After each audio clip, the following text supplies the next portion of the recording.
patronage de son Excellence M. Faure Esozimna Gnassingbé, président de la République togolaise, le ministère de l'Agriculture, de l'Élevage et du Développement rural organise, dans chaque région économique, le Forum des producteurs agricoles du Togo FOPAT sous le thème « Transformation structurelle de l'agriculture togolaise, défis et perspectives ». Au programme, des communications et conférences débats sur l'état de mise en œuvre de la feuille de route gouvernementale 2020-2025 du secteur agricole, la promotion durable de l'élevage au Togo et ZAPBI, les leçons apprises de la mise en œuvre des ZAP, l'accès des producteurs au financement et à la transformation agro-industrielle, la mise en œuvre des résultats de la carte de fertilité des sols, l'irrigation et la mécanisation agricole, le bilan de la campagne agricole 2022-2023, l'agence de transformation agricole, but, mission et domaine d'action. En marge de ce forum, il sera organisé une mini-foire pour l'exposition, vente et la dégustation des produits de la région. Ces foires permettront d'impliquer tous les acteurs du secteur agricole dans la mise en œuvre des différentes initiatives entreprises dans le cadre de la feuille de route gouvernementale 2020-2025 qui traduit la vision du chef de l'État pour le secteur agricole.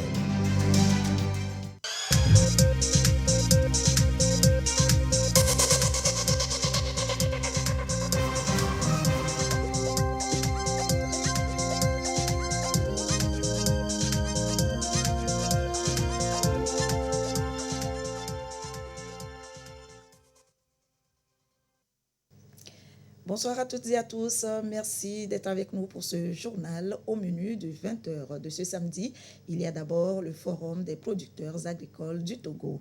Les travaux se sont achevés ce jour avec la rencontre du chef de l'État, Faure Esozimna Gnassingbé, et les producteurs de la région des Savanes. Nous allons y revenir plus en détail dès le début de ce journal, si tout va bien. Rentrée solennelle de l'Ordre des avocats du Togo ce vendredi, rencontre annuelle pour le compte de l'année 2022-2023 à Aného, dans les lacs, avec en toile de fond les enjeux de l'exécution des décisions de justice.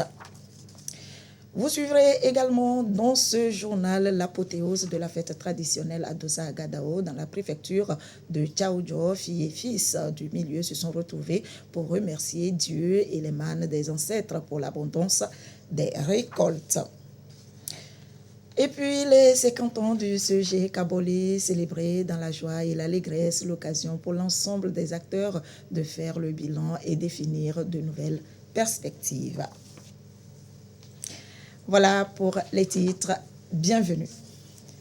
Direction tout d'abord la région des Savanes où s'est tenu le Forum des producteurs agricoles du Togo, cadre d'échange, de partage d'expériences et de résolution entre les acteurs des chaînes de valeurs agricoles dans une approche agricole plus concertée sur les différents objectifs. Ce samedi, le président de la République, Faure Esozimna Gnassingbé, a rencontré les producteurs agricoles de la région des Savanes. Et comme vous le voyez sur les images, l'arrivée du chef de l'État sur les lieux à la rencontre des producteurs agricoles. Placé sous le thème « La transformation structurelle de l'agriculture togolaise, défis et perspectives », ce forum est marqué par la participation effective de plus de 500 acteurs des chaînes de valeurs agricoles des 7 préfectures de la région des Savanes. Les travaux se sont achevés ce samedi et nous reviendrons plus en détail sur ce sujet, si tout va bien, dans le courant de cette édition. Le vœu du chef de l'État, c'est que chaque producteur puisse vivre décemment du fruit de son labeur. Et donc, des mécanismes ont été adoptés pour renforcer davantage la dynamique d'action et d'intervention de l'ensemble des acteurs du secteur agricole dans différents domaines. Gérard Laboudou.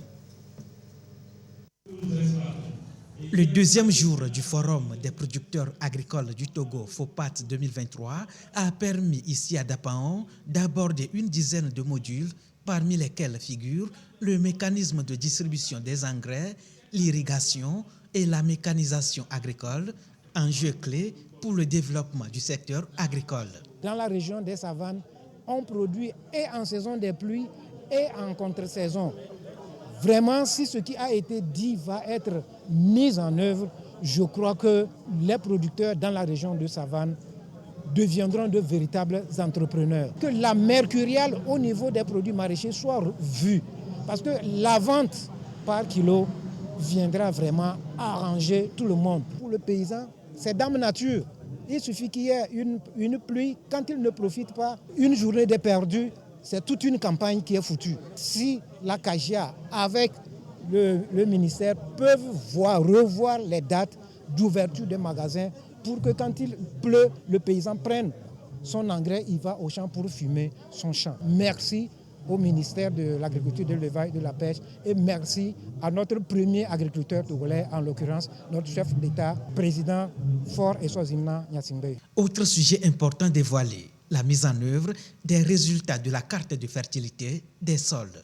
Nous avons présenté les types de sols qui sont adaptés à chaque culture, les opérations culturelles qu'on doit pratiquer. Ça constitue un outil que le paysan doit avoir à son niveau pour qu'à chaque moment, qu'il puisse le consulter et savoir quelles dispositions prendre pour ne pas produire à l'aveuglette. Donc on produit, on sait là où on va maintenant. Quand est-ce qu'il faut semer, quand est-ce qu'il faut faire le premier sarclage, quand est-ce qu'il faut faire le deuxième sarclage, quand est-ce qu'il faut apporter la première fumure, deuxième fumure et autres opérations qui contribuent à avoir un bon rendement. Les éleveurs, que ce soit filière bovine, volaille, tous repartent rassurés à l'issue des travaux. S'il s'agissait de ne plus laisser les bœufs se promener, divaguer, chaque groupe d'éleveurs devait avoir une superficie où il faut mettre ses bœufs. Et pour cela, même le chef de l'État a pris les dispositions. La création de l'IFAD de Barkossi est un exemple parce que là-bas, nous apprenons à cultiver le foin et puis il y a de l'eau. Ça, c'est un ouf de soulagement qui viendra, n'est-ce pas, étoffer l'éternel conflit entre éleveurs et agriculteurs parce que ça va supprimer ces différents conflits qui généralement conduisent les gens à la justice et qui créent de très grands problèmes sociaux. Souvent, nous demandons de l'aide, nous demandons de l'appui, mais il faut dire que le gros du travail nous revient. Si on a l'appui et qu'on ne se met pas au travail, que le résultat ne sera pas là. Le Forum des producteurs agricoles du Togo, FOPAT 2023, prend fin ce week-end avec une mini-foire d'exposition du potentiel agricole dans les savanes et surtout la remise du matériel agricole aux producteurs de la région par le chef de l'État, Faure Eswazimna Gnassingbé. Le désenclavement du Nord se poursuit. L'accès au Bénin à partir de Mandouri est aujourd'hui aisé. Un pont a vu le jour. Le nouveau pont de Mandouri soulage les populations et renforce l'intégration régionale. Yatar Etem.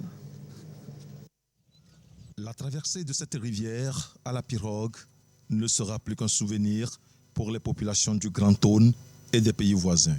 Ce pont qui vient d'être construit va mettre fin à leur calvaire. Les populations ne cachent pas leur joie. Avant, on passait, le pont n'est pas encore arrangé. Nous, on prend la pirogue, passer, aller prendre notre marchandise. C'était difficile pour avancer vers ou bien Bénin ou bien Pantali pour arranger ce qu'on va aller faire et encore retourner. C'était en 2021, ici j'allais à Mandouri d'Abang. Et ça nous prenait du temps. Maintenant, avec une heure comme 30 minutes, on peut aller. Et avant là, c'était avec pirogue. Moi aussi, j'avais peur de l'eau là. C'est une volonté manifeste du chef de l'État, Faure Eswazimna Gnassingbé, pour un développement harmonieux du pays. Maintenant là, si on passe, ça ne nous gêne rien. Ceux qui ont arrangé comme ça là, on les remercie. On est content sur le pont là. Nous on n'était pas sûrs, mais qu'on peut avoir ce pont là. On n'était pas sûrs. Parce que le fleuve là, regarde, il y a comment tout blindé. Donc, pirogue, on te prend encore 500 000 francs. Avec la moto, tes bagages, des fois même l'eau m'a porte bien battu. Maintenant, voilà, on est sur le pont. Tiki déjà, à lui que tu viens, tu montes déjà, tu es encore au marché. Tiki du marché encore, tu es à la maison. Et chaque jour encore, il y a encore la sécurité sur la voie encore. Et on est toujours sur la même voie. Et le président au nord, bien sûr même, on le félicite beaucoup même. D'une longueur totale de 200 mètres, le pont s'ouvre sur la ville de Mandouri et à 2 km du Bénin. Sa construction cadre bien avec la politique du président de la République, Faure Essozim Nanyazimbe, celle de l'intégration régionale. Les échanges sont fluctuants, même quand il n'y avait pas le pont, il y avait toujours ces échanges-là parce que c'est les mêmes peuples, c'est les mêmes traditions, c'est les mêmes familles. Et donc aujourd'hui, grâce à ce pont, les échanges deviennent plus faciles. Les familles se retrouvent ensemble. Et la coopération transfrontalière également est renforcée.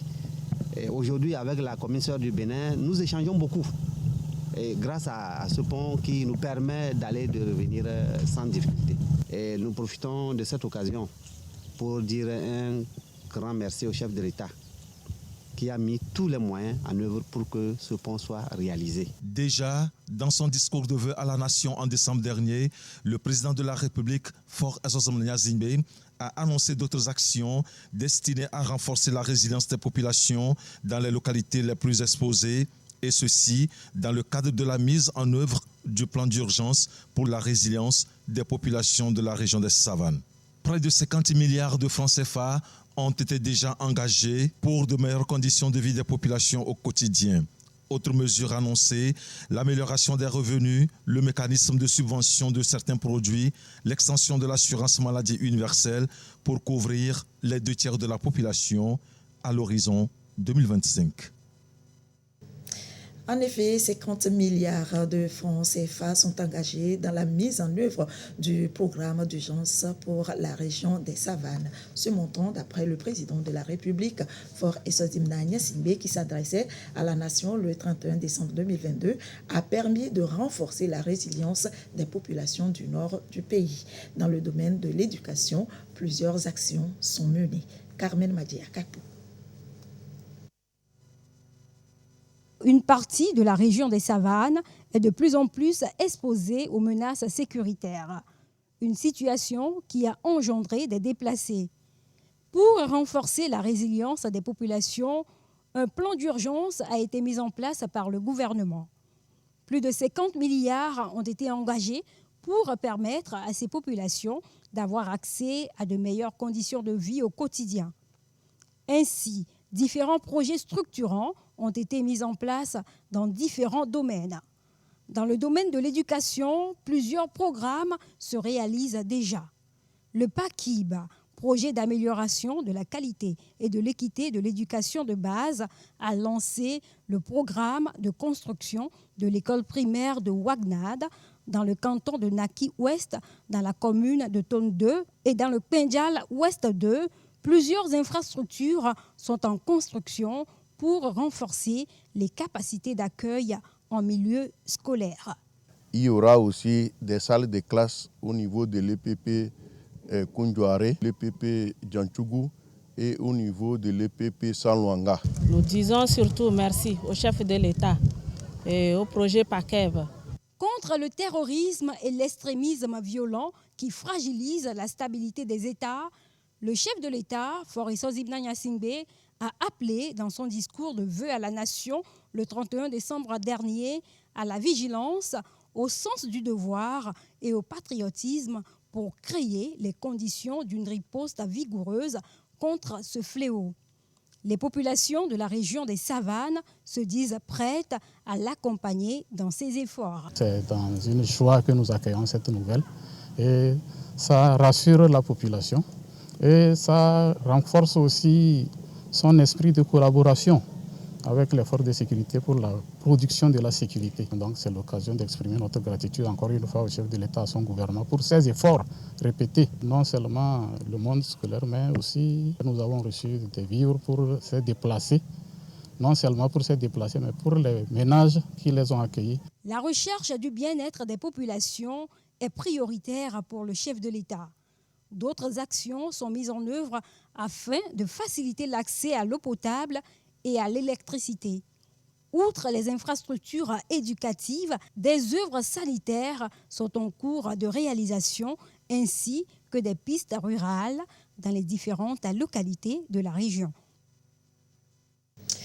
Tout autre chose, la rentrée solennelle de l'Ordre des avocats du Togo effectuée hier à Aného, dans les lacs. C'est pour le compte de l'année 2022-2023. L'exercice véritable, tradition séculaire, vise à relancer les activités du barreau du Togo et renouveler ses instances décisionnelles. Tchazina Mbaga.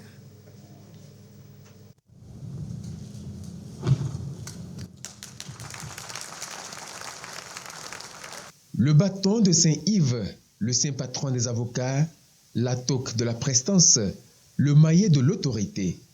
Maître Adama Foli prend officiellement les rênes du barreau du Togo pour une durée de 3 ans.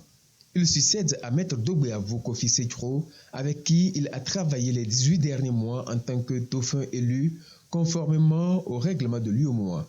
Il s'engage ici à rassembler pour consolider l'édifice du barreau et à lutter contre les pratiques douteuses ainsi que le démarchage. Il sera assisté par un conseil de 12 membres. Le défi qu'il faut relever en étant bâtonnier, c'est le défi de la justice. Pour que la justice soit bonne, parfaite, il faut un avocat. Donc, il nous faut une meilleure implication dans les décisions de la justice. Sans une bonne formation, on ne peut pas rendre une bonne justice. Il faut quand même que les avocats soient à la hauteur des défis de la justice. La compétence doit être de rigueur. Une meilleure implication dans les décisions de la justice, des avocats mieux formés, cela aboutit nécessairement à des jugements de très bonne qualité. Cependant, déplorent les avocats, ces verdicts ne sont pas le plus souvent respectés, ce qui représente une menace pour la paix sociale et le vivre ensemble dans un environnement profondément marqué par des défis sécuritaires. D'où la problématique retenue pour cette rentrée solennelle de la conférence du stage 22-23, les enjeux de l'exécution des décisions de justice. Pour nous aujourd'hui, il y a d'abord l'État qui doit, par les procureurs de la République, appuyer les huissiers de justice pour que les décisions soient exécutées. Il n'y a pas que l'État, il faut le reconnaître. Il y a aussi nous-mêmes les avocats qui bloquons les procédures d'exécution de justice par des procédures dilatoires.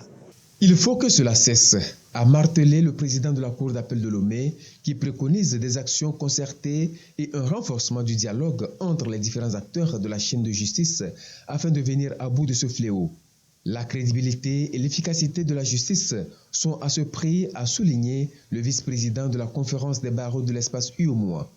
Pour l'ex-bâtonnier et maire de la commune des Lacs 1, une bonne exécution de la décision de justice protège la veuve et l'orphelin.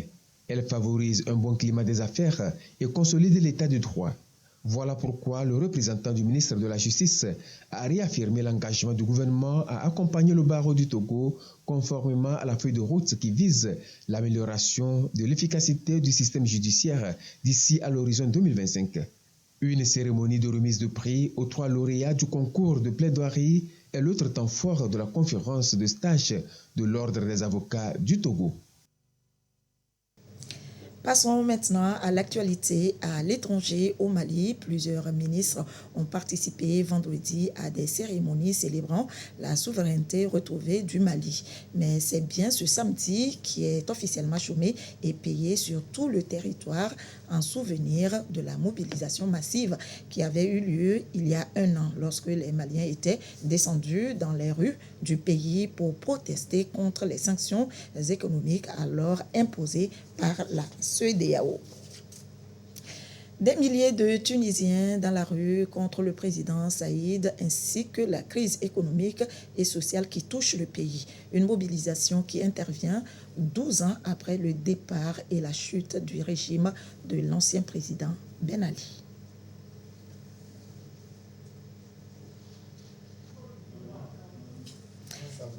Voilà, donc le Malawi est au bord du gouffre sanitaire.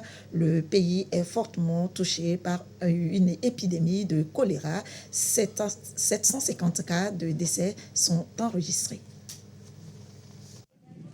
Le Malawi est l'un des pays les plus durement touchés par une épidémie de choléra avec 750 morts enregistrés. La ministre de la Santé du pays a ordonné jeudi la fermeture de nombreux commerces qui ne disposent pas d'eau potable, de toilettes ni d'installations hygiéniques d'élimination des déchets et a annoncé des restrictions sur la vente d'aliments précuits. Nous continuons à enregistrer un nombre croissant de cas dans tout le pays malgré des signes de réduction de la transmission et des décès dans quelques régions. Nous tenons à féliciter ceux qui se font soigner. L'Organisation mondiale de la santé a précédemment imputé la recrudescence mondiale du choléra à des crises humanitaires complexes dans des pays au système de santé fragile, aggravés par le changement climatique, le réchauffement des températures et l'augmentation des pluies facilitant la multiplication et la propagation de la bactérie responsable du choléra. Nous avons reçu 2,9 millions de doses de vaccins contre le choléra, mais à l'heure où nous parlons, il nous en reste environ 40 000. Cela signifie que les Malawites se sont fait vacciner. Ce qui est inquiétant cependant, c'est que ceux qui ont reçu le vaccin ne sont pas ceux qui sont à haut risque. Ceux qui sont à haut risque s'avèrent difficiles à convaincre de se faire vacciner.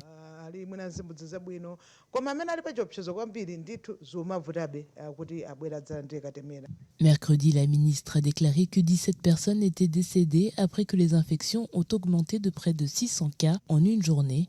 Elle a indiqué que le pays avait enregistré plus de 22 700 cas depuis le début de l'épidémie en mars de l'année dernière.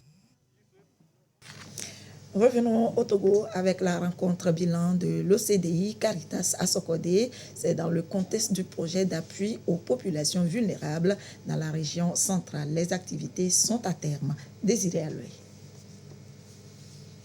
Hydraulique villageoise, eau et assainissement, la promotion de la femme, entre autres domaines d'intervention de l'OCDI Caritas Sokodé ces dernières années.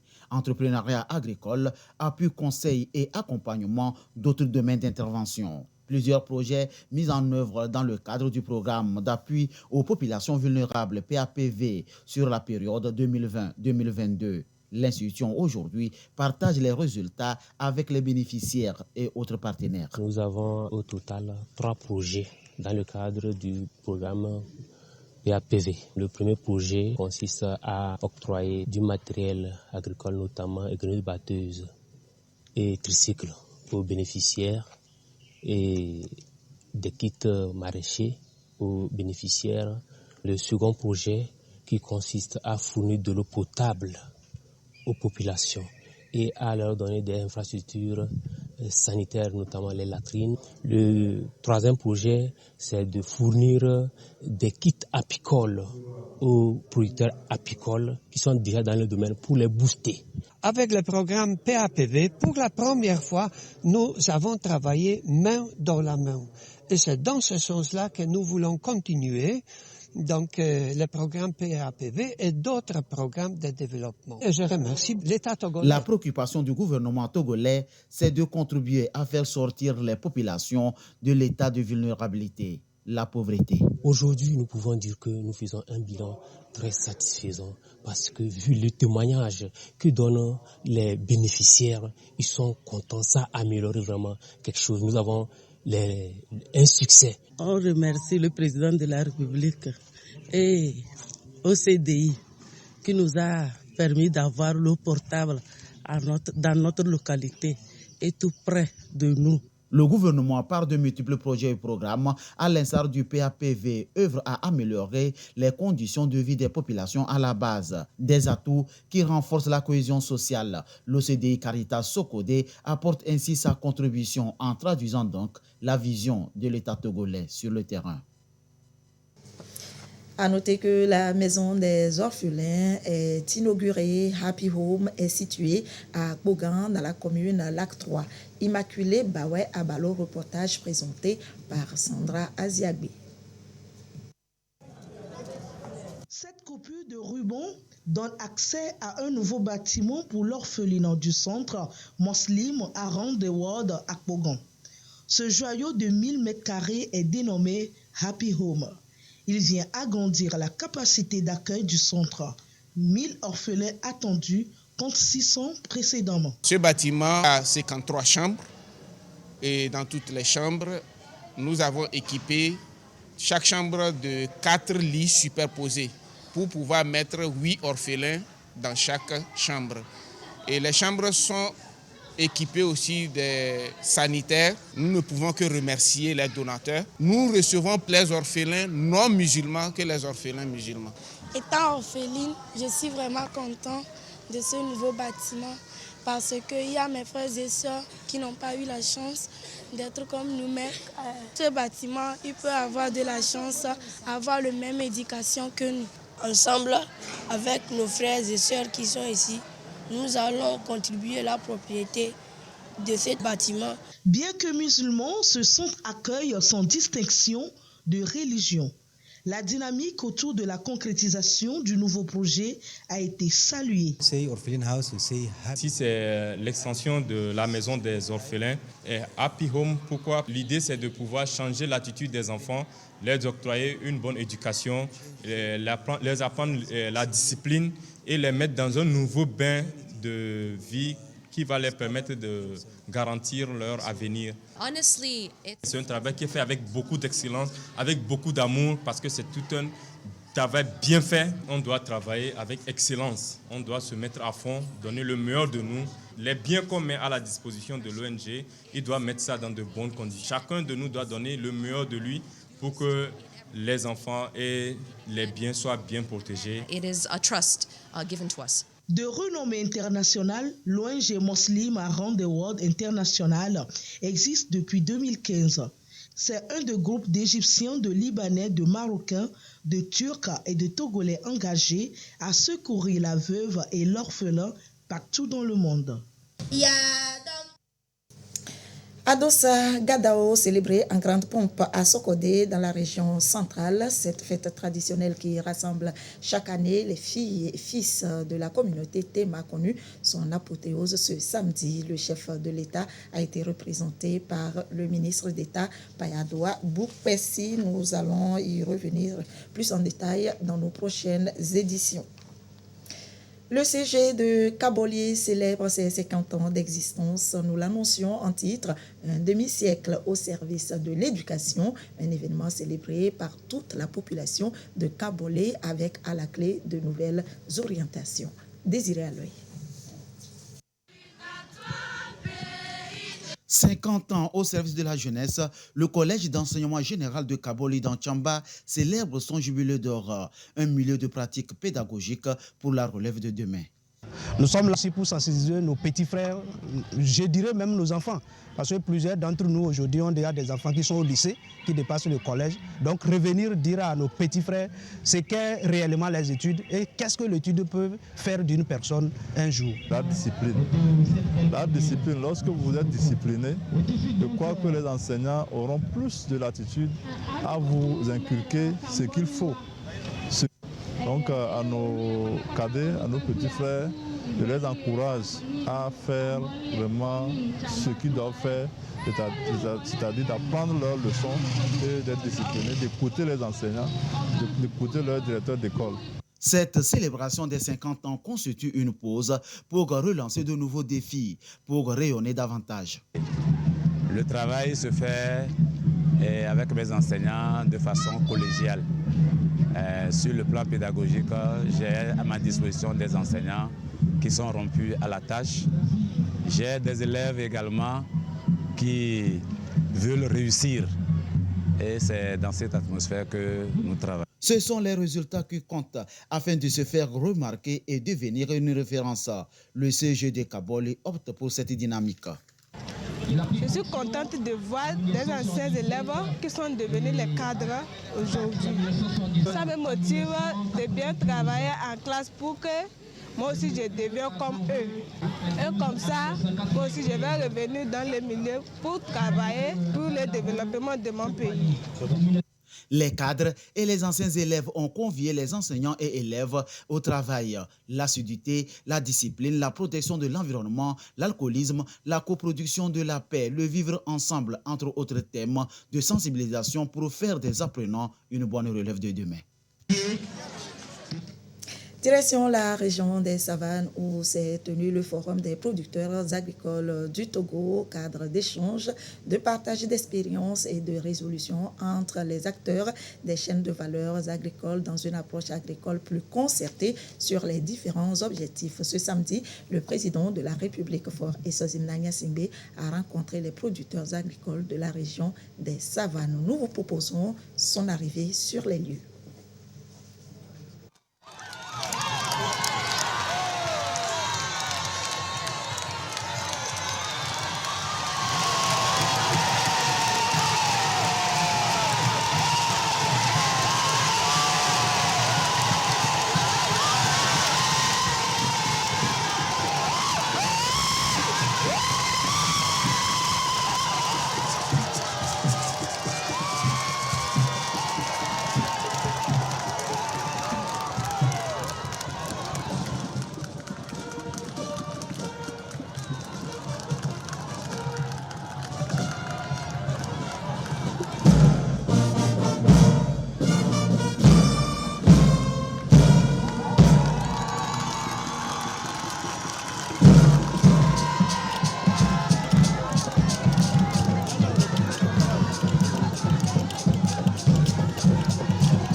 Et nous reviendrons bien évidemment sur sa rencontre avec les producteurs dans nos prochaines éditions.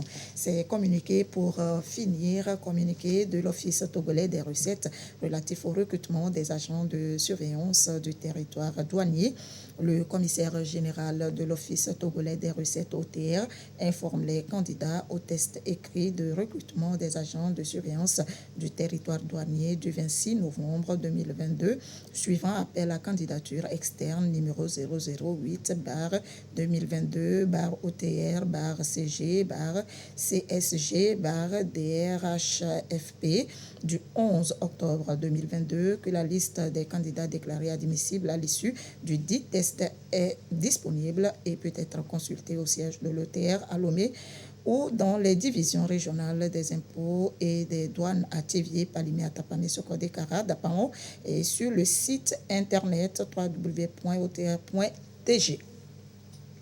Les candidats admissibles sont invités à se présenter munis d'une pièce d'identité en cours de validité au siège de l'OTR à Lomé le lundi 16 janvier 2023 à 6h00 pour les analyses médicales de contrôle d'aptitude au service militaire qui auront lieu au camp général Gnassingbé et Adema, signé le commissaire général par intérim Philippe Koko Ochodier. Communiqué de la SUET, la direction générale de la compagnie énergie électrique du Togo informe son aimable clientèle que suite à un incident survenu sur le système d'importation d'énergie électrique ce 14 janvier 2023 aux environs de 12h12, la fourniture de l'énergie électrique connaît des perturbations dans la ville de Lomé et ses environs. Les équipes techniques sont à pied d'œuvre pour un retour rapide à la normale. La direction générale présente ses excuses à la clientèle pour le désagrément et la remercie pour sa bonne compréhension. Voilà une information qui vient de nous parvenir suite à un problème technique. Le signal de la TVT sur Canal+ est perturbé. Nous vous présentons nos excuses pour ce désagrément. Et c'est ainsi que se termine ce journal. Merci de votre attention. Dans un instant, la météo, à suivre le concert partie de Badamassi et sa troupe théâtrale. Juste après, tout est calé avec Kevin et ses invités. L'édition de nuit sera présentée par Abidé Nyassingbe. Merci de votre fidélité. Très belle soirée à vous.